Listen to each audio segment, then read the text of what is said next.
O Senhor vos abençoe. São Mateus, capítulo 8, a partir do versículo 23, nós vamos fazer a leitura da Bíblia e continuar meditando na mensagem Ide chamai Jesus. Seria tão bom se nós pudéssemos lermos todas as mensagens novas que chegam, desde o começo até o final. Mas como o nosso culto aqui é apenas 2 vezes por semana, então é difícil, né? Mas você tem a literatura, as mensagens escritas em suas mãos, então a responsabilidade é sua, né? Cada um faz a sua parte, sabendo que a fé para o rapto está nas mensagens. Então, leiam as mensagens, não coloque lá na prateleira, né? Mas façam uso delas. Cumprimentamos nossos irmãos também pela internet. Desejamos que as bênçãos de Deus repousem sobre cada um. Vamos ler? E entrando ele no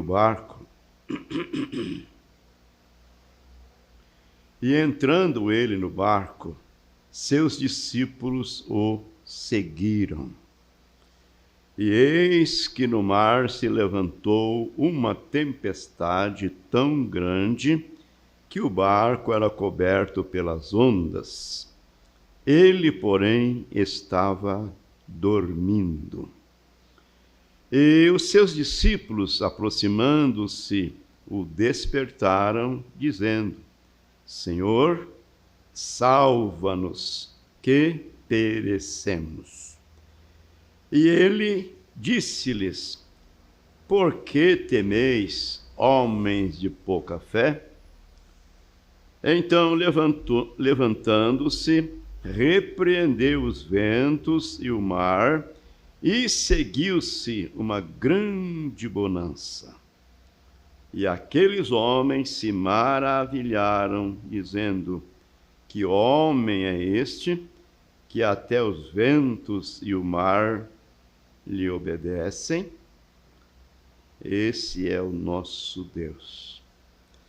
Bondoso Pai Celestial, como somos gratos a Ti, Senhor, por mais uma vez podermos estarmos reunidos em Tua casa, certo de que seremos abençoados e ajudados pelo Senhor. Então pedimos ao Senhor, venha e tome o controle deste ambiente, tome o controle de nossas vidas, tire de nós toda a preocupação com as coisinhas deste mundo, desta terra, e deixa-nos estarmos aqui assentados em lugares celestiais, em Cristo Jesus, para pensarmos, para meditarmos nas coisas que estão lá de cima. Faça isso por nós, Pai. E se há alguma coisa em nós, alguma falha, alguma fraqueza, algum pecado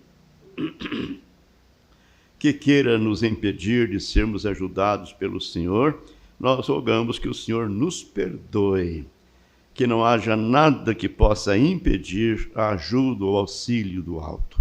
Oramos no nome de Jesus, teu Filho amado. Amém. Assentai-vos.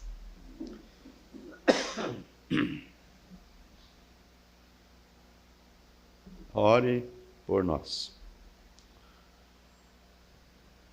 Pois bem, meus amados, a Bíblia diz, lá em 1 João 5, verso 20, e sabemos que o Filho de Deus é vindo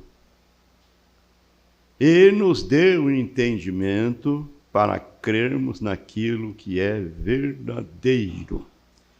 E sabemos que o Filho de Deus é vindo e nos deu entendimento para crermos naquilo que é verdadeiro. E nisto que é verdadeiro nós estamos, isto é, em Jesus Cristo, o seu Filho, Este é o verdadeiro Deus e a vida eterna. Vamos lembrar daquela expressão que nós usamos aqui, trouxemos de um encontro, que a coisa mais importante da nossa vida cristã não é o tanto que nós conhecemos, o tanto que nós conhecemos, o tanto que sabemos da mensagem, mas o importante é o uso que fazemos daquilo que nós conhecemos. Porque conhecendo e não obedecendo, melhor fora que não conhecesse. O prejuízo seria menor.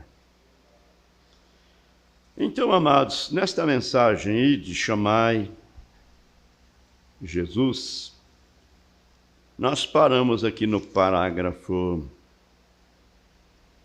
50. Oh, meu Deus, que pigarrinho, hein? Aonde meditamos o nosso Elias mostrando para nós afinco, né? Mostrando para nós de uma maneira bem ampla, bem clara, que Jesus Cristo era tanto homem como Deus.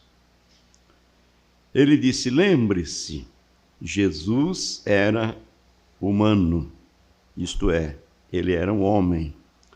Era tão humano que ele poderia morrer, como de fato ele morreu. Na carne. Era tão humano que ele poderia morrer. Tão humano que ele poderia chorar. Ele chorou, não é? Em São João, capítulo 11, versículo 35, a Bíblia diz que Jesus chorou.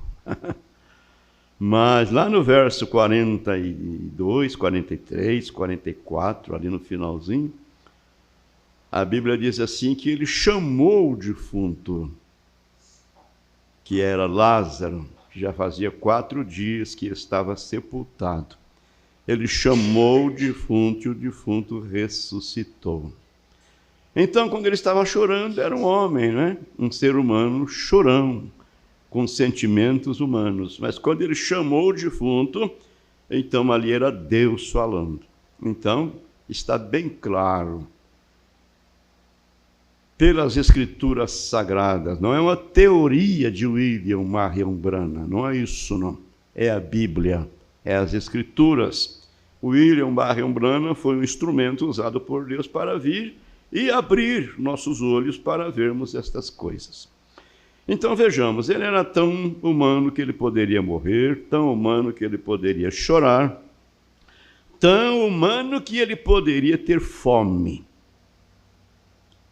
Ele era, em certo sentido, humano, porque ele era o Filho de Deus, Criador. Deus habitou nele, mas ele era humano, e ele era humano e Deus juntos. Amém.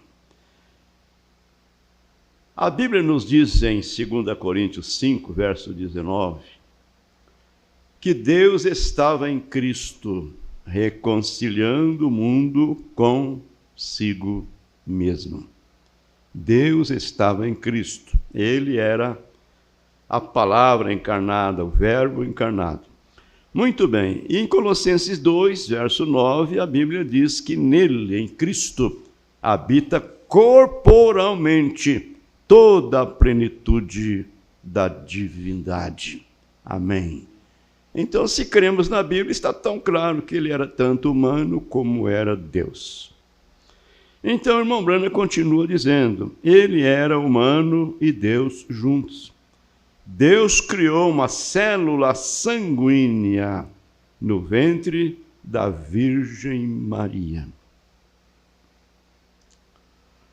Pois bem, amados, cumprindo-se aquilo que o profeta Isaías havia profetizado no capítulo 7, dizendo: porque o mesmo Senhor vos dará um sinal, uma virgem conceberá e dará à luz um filho. Então, Deus criou uma célula sanguínea no ventre da Virgem Maria. E sabemos que o sangue vem do sexo masculino, a hemoglobina.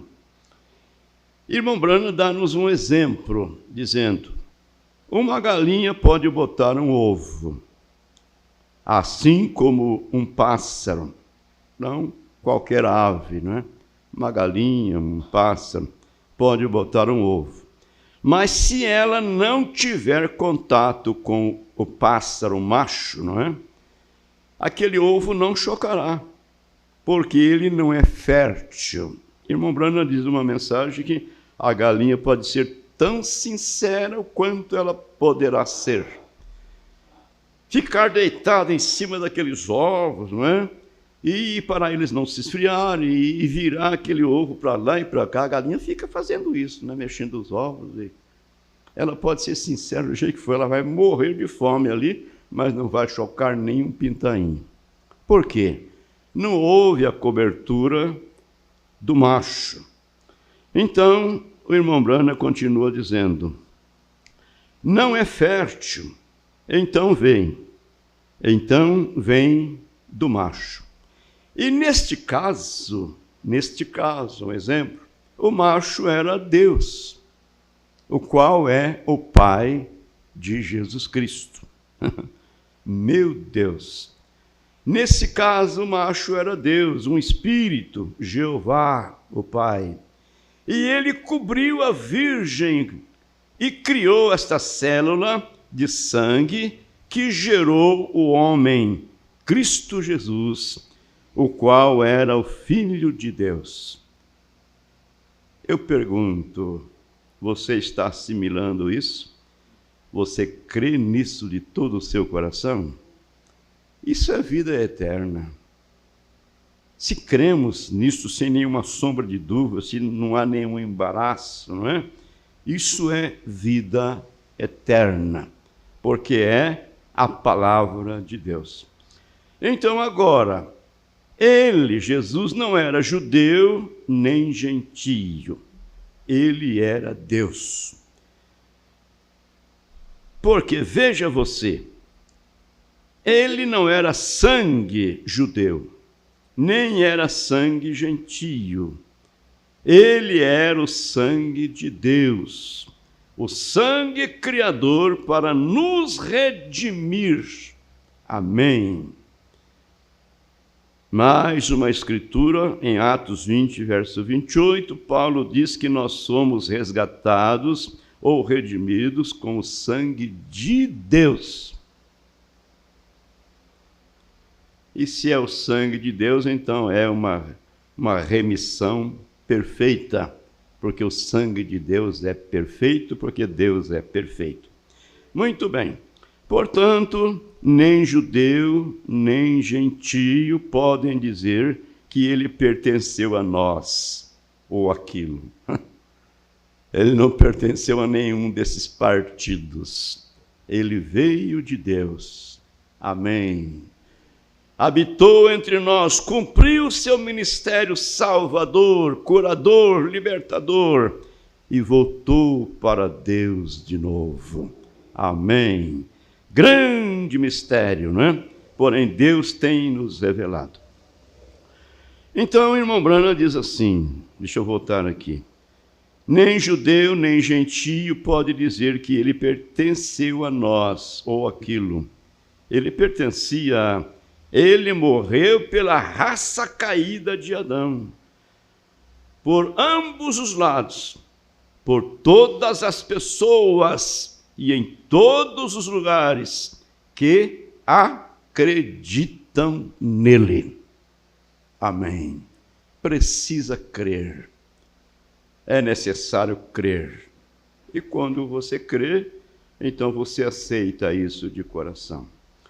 Então, amados, Esse era o plano de Deus. Deus estava cumprindo o seu plano. Então, o irmão Branham diz, então, durante esse descanso, seus discípulos voltaram para as suas velas, e eu imagino, disse o profeta, que eles eram bastante marinheiros, porque eles nasceram lá no mar, e cresceram lá, e conheceram todos os detalhes do mar e suas águas traiçoeiras, e onde estavam as correntes, e onde estavam os peixes, e as horas e o horário, que seria bom, ótimo para pescar. Eles conheciam tudo. Eles eram marujos, Eles eram marujos. Então o irmão Branham disse assim, se você é um pescador, gosta de pescar, e você vai ao rio pescar, e você vê as aves, os pássaros, voarem do campo e ficarem todos em uma árvore, cantando ali, fazendo barulho, E que eles ficam tagarelando, conversando entre si, contando alguma história, alguma coisa. E você vê o gado para de pastar e reúne lá e deita lá e vai remoer. O profeta disse, você pode tirar o seu anzol da água porque o peixe não vai morder. Quando você vê os pássaros voar e ir para o campo, e o gado levantar e ir pastar, aí é hora de você botar o seu anzol na água, porque é hora de pescar. Agora, esses marinheiros que nasceram lá, foram criados lá, cresceram lá, eles conheciam todas estas manhas. Eles eram marinheiros treinados. Então,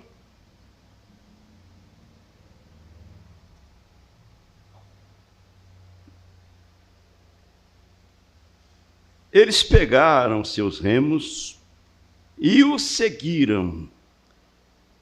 Ele estava indo para Gadara. Ele tinha acabado de terminar um avivamento destilado, pois ele ia atravessar o mar. E estando cansado, ele volta para a parte de trás do navio, e um dos escritores disse que ele se deitou em um travesseiro. Deve ter ficado cansado.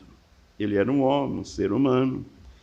E você apenas pensa por alguns momentos como ele trabalhou para nos salvar. Era um trabalho árduo. Meu Deus! Logo a multidão o cercava. Aonde Jesus estava, a multidão estava em torno dele. E um queria ser curado, o outro queria ver alguém da família sendo curado, libertado, e ele tinha que fazer estas coisas, multiplicar pães, multiplicar peixes. Então o irmão Branham está dizendo, você apenas pensa por alguns momentos, e como ele trabalhou para nos salvar. Todas estas coisas eram para o nosso bem. E ele volta para se deitar. Agora os discípulos, o reavivamento acabou. O avivamento daquele dia terminou. E agora eles, então, de volta à sua tarefa de remar e navegar. E eles devem ter se regozijado, se alegrado, com as obras que o viram fazer. Não gostaria você de estar acompanhando Jesus e vendo ele realizando as maravilhas que ele realizou? Eu imagino, que tipo de clima estava ao redor de Jesus, que tipo de atmosfera tinha cercando-o.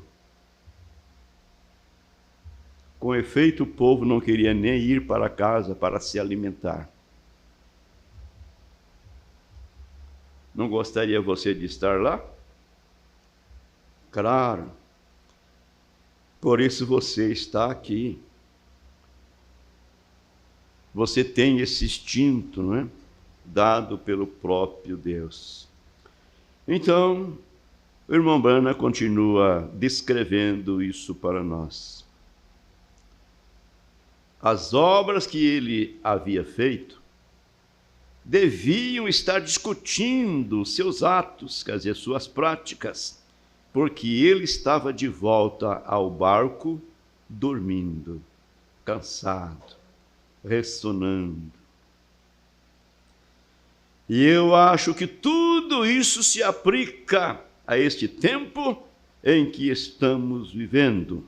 Veja, o reavivamento pelo qual acabamos de passar, este reavivamento pentecostal, grande reavivamento de cura que abalou o mundo inteiro. Apenas pense, fogos de avivamento estão queimando por todas as colinas do mundo. Sobrou até para nós, para mim e para você. Amém. Porque esse Deus que começou essa boa obra lá no início, desde que nasceu, não é? William Marion Branham, com essa predestinação, essa obra continua até a volta de nosso Senhor Jesus Cristo. Nós somos alcançados com esse mesmo reavivamento. E outra coisa, nós não estávamos lá nas campanhas de cura que ele realizou, para vermos os paralíticos levantando da cadeira de roda, para vermos o profeta de Deus discernindo os pensamentos dos corações, revelando os problemas das pessoas, aonde o diabo estava aninhado, e dizendo, vai, faça isso, isso, no caso daquela mulher, que gastou todos os recursos que ela tinha com psiquiatra, com psicólogo, e continuava doente. Porém, Deus preparou uma entrevista dela com o profeta. E quando chegou diante do profeta de Deus, o profeta disse, olha, o seu problema é este. Ah, não, irmão Branham, não é isso não, eu já pedi perdão a Deus. O profeta perguntou, você já confessou isso ao seu marido? Ah, não posso. Pois é, até que você acerte isso, o diabo fica aí aninhado. Mas aí ela saiu para ir embora, voltou e se apelou, não é? Se apegou com o irmão Branham. Irmão Branham, mas tenha misericórdia de mim, o que é que eu posso fazer? Eu não posso confessar isso para o meu marido. Ele vai me mandar embora, ou vai me matar, fazer alguma coisa. Ela havia adulterado. Aí Deus veio e mostrou para o profeta que o marido dela devia o mesmo problema. Quando o profeta revelou para ela, ela falou, não, meu marido não, eu confio nele. Pois é, vai lá e traz ele aqui. Chegaram lá, ambos se acertaram e Deus entrou em cena e ela foi liberta. Amém. Amados, aquilo que lemos na Bíblia, nos cultos de ceia, examine-se, pois, o homem a si mesmo. Nós devemos estar continuamente fazendo esse inventário em nossa vida. Um inventário mesmo introspectivo, uma coisa profunda, não é deixando passar por alto, não. E se Deus mostra algo para você, você se arrepende, não é? Clama por misericórdia, porque até então o inimigo vai ficar ali. Então, amados, irmão Branham disse, eu acho que tudo isso se aplica a esse tempo em que estamos vivendo. Veja, o reavivamento pelo qual acabamos de passar, este reavivamento pentecostal, grande reavivamento de cura que abalou o mundo inteiro. Amém. Não foi somente ali na América, ali nos Estados Unidos, não. Um profeta nunca tem honra em sua terra. É verdade. Mas esse avivamento foi pelo mundo inteiro. Até aqui no Brasil ele chegou, né? O profeta não veio aqui no Brasil pessoalmente, mas a sua mensagem veio e atingiu o meu, o seu, o nosso coração. Amém. Apenas pense. Fogos de avivamento estão queimando em todas as colinas do mundo. Amém. Ao redor e ao redor do mundo. Eu viajo constantemente, disse o profeta. Estou me preparando para fazer mais uma turnê mundial. E em cada lugar, em cada nação, o fogo do reavivamento de Pentecostes está queimando. Os presbiterianos estão recebendo isto. Os batistas, os luteranos, os metodistas, os assembleanos, que eu era de lá, eu recebi isso também, não posso ficar para trás, né? Os assembleanos e etc. Certamente é a última vigília.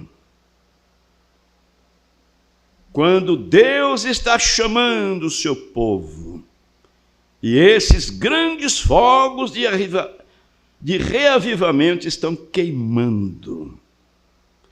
E esses discípulos, como nós somos hoje, pensando, o reavivamento acabou. E eles se reuniram na frente do navio, talvez em seus remos, não é? Cada um com seu remo na mão, não é? Tal como os capinadores de enxada, não é? Para conversar um pouquinho ali, uns 2 ou 3, ou 4 ou 5, escora no cabo da enxada para descansar um pouco, né? Não é assim, irmão? Vocês que já trabalharam na enxada. Ou não, ninguém trabalhou na enxada aqui. Mas é desse jeitinho. Escora ali. Então eles escoraram ali nos remos e estavam conversando, porque não havia outro assunto para falar, a não ser este que estava acontecendo entre eles naqueles dias.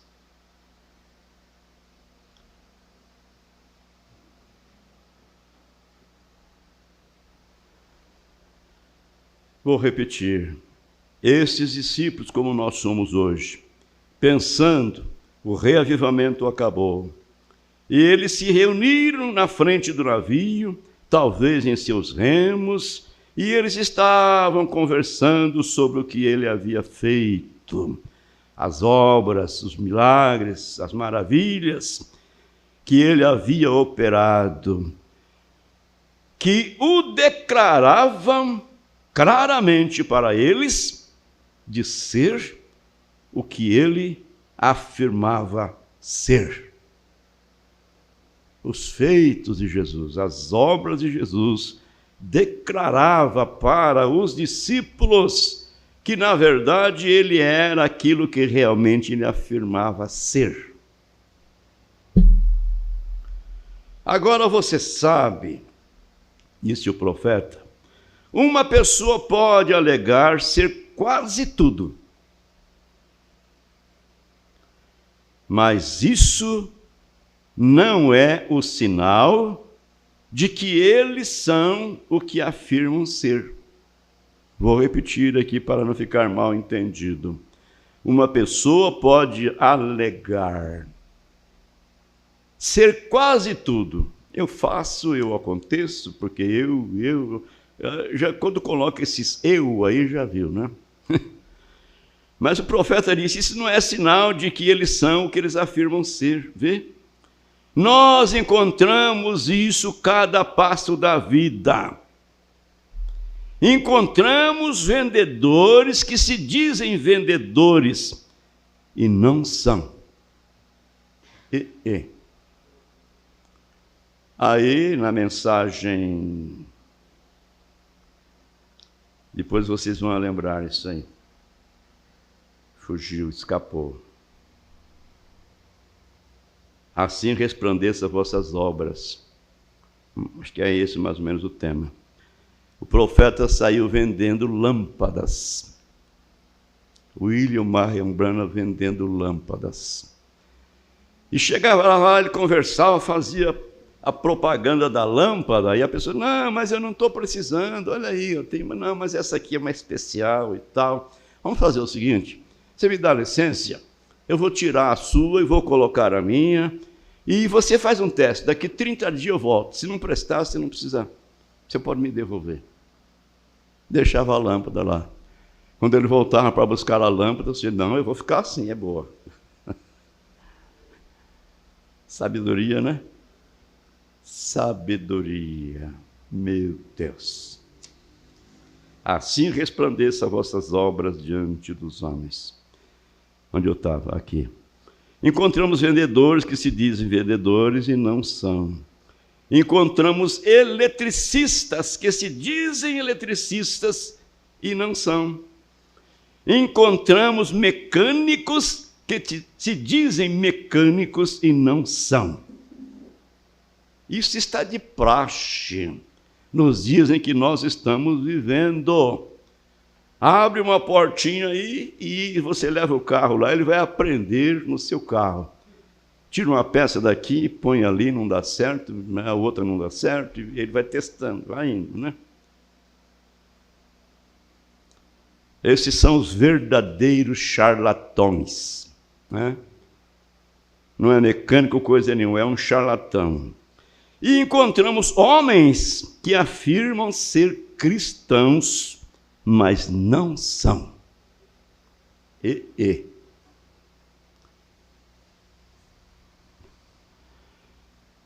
Jesus declarou claramente que ele era um cristão. Ele declarou e ele provou pelas suas obras. O profeta disse, vê, estes sinais seguirão aos que crerem. Veja, o que eles fariam, o que a igreja crente faria. E ele, sendo Deus e infinito, ele disse, céus e terra passarão, mas minhas palavras nunca falhará. Portanto, deve sempre permanecer assim. Deve sempre permanecer o mesmo. Ele disse isso, irmão Branham disse, e eu creio nisso. E você? E nós? Vamos orar? Se Deus prometeu, Ele vai cumprir. E se nós estamos pedindo e algo não está acontecendo, a falha não está em Deus, nem na palavra, nem na mensagem. A falha deve estar em nós. Tem alguma coisinha aí que nós precisamos descobrir. Quem sabe é uma chave, não é? Uma chave mestra, uma chave aí, tipo de uma varinha mágica, não é? Se você tem a varinha mágica para abrir a porta, ela abrirá. Se você não tem. Hoje eu vi um rapaz que quebrou a chave do porta-mala do carro, enfiou a chave para abrir o porta-mala e quebrou a chave. Mas ele deu um jeitinho e abriu com a chave quebrada assim mesmo. Usou uma chave de fenda e, né? Até eu disse assim, chama o nosso chaveiro aí para abrir isso aí, porque ele é chaveiro, ele conhece os macetes. Mas nem que vocês queiram saber quem que é esse que fez esse serviço, eu não conto. Meu Deus do céu.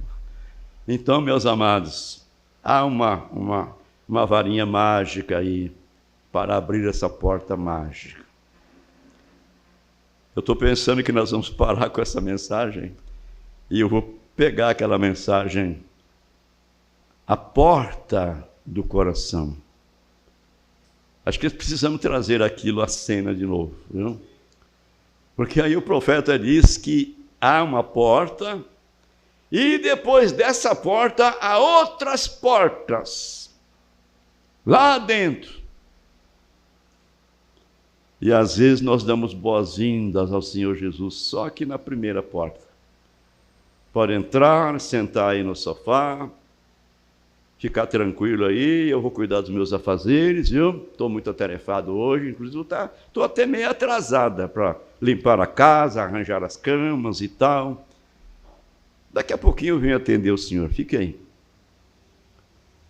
Então, você não dá boas-vindas a ele, né? De uma maneira legítima, correta, porque ele deveria ser recebido com boas-vindas. O senhor pode entrar, vem aqui para a cozinha, vem aqui no quarto, usa a geladeira aí, fique à vontade. Não, aqui o senhor não vai entrar, não. Aqui eu tenho os meus. Vamos orar. Vamos falar com Deus.